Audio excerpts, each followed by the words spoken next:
Hello, Life Group leaders. This is Following Jesus Together, week 26, lesson 26. It's about Jesus being crucified, and it's going to be from the account as told by Mark in Mark 15, 1 through 39. It's a pretty lengthy passage this week, and so I hope you've been looking over it already, trying to get that solidified in your mind.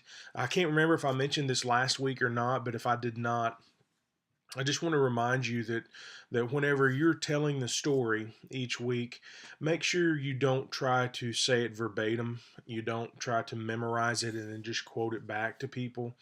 I know that is sometimes tempting because you don't want to misrepresent the story as given in the gospel at all.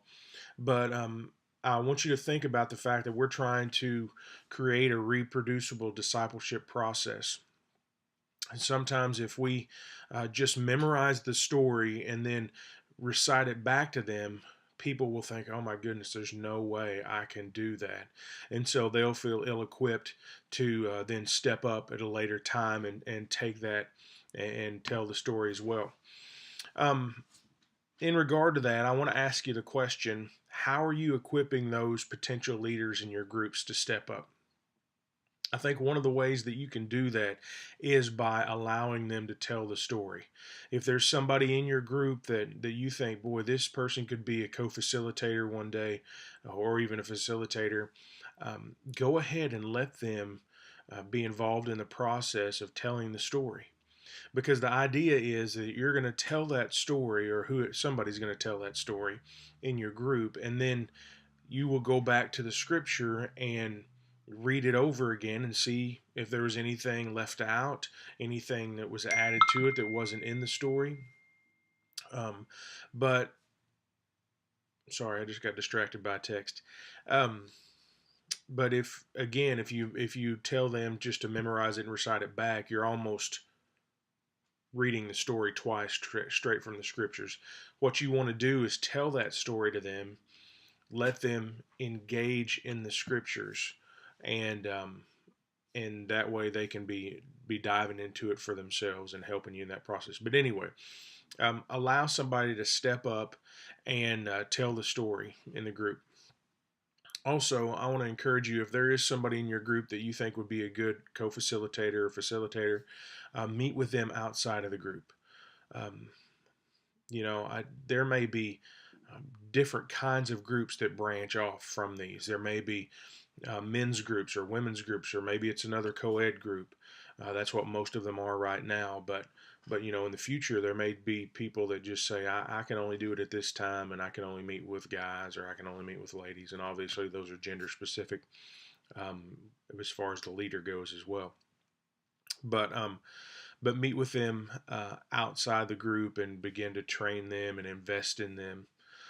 Also, encourage them to dig deeper into the passage after your group is over. Like, maybe you can think of some specific questions that would be a little bit deeper, that would be good for them to research, although they might not be good for the group setting. Um, Give them some things like that to go over.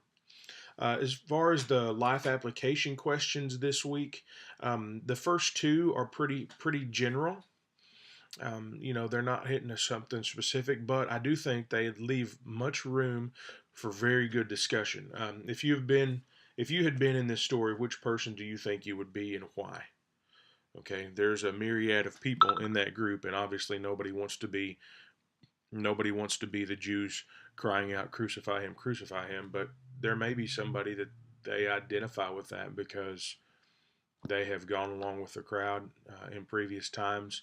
Um, Maybe they've just been rebellious towards God. All of us have been in that state at one point or another. But anyway, there's a myriad of people that they can choose from. So I think that could foster good discussion. Number two, what part of the crucifixion story touches you the most? Um, Again, there are many things in there that people could discuss. So I think that's a good opportunity for discussion there.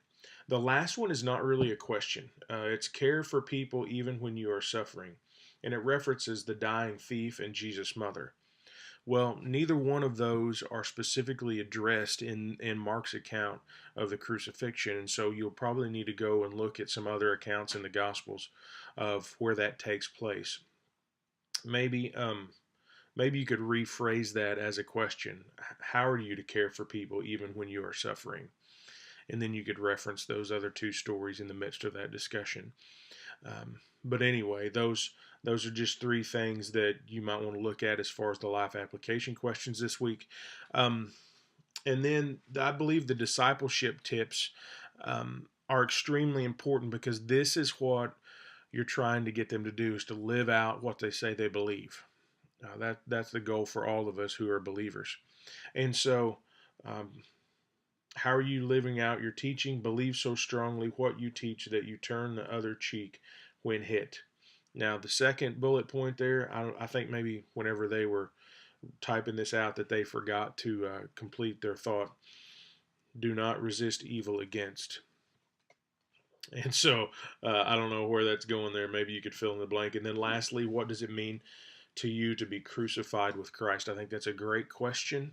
Obviously, it's not a physical crucifixion, but it does mean several things, it has several implications as far as us dying to ourself, us dying to sin, um, and so those can be fleshed out in the midst of your group. So as you may or may not know, if you're watching this lesson, week 26, it means we've got about 8 weeks left in this curriculum.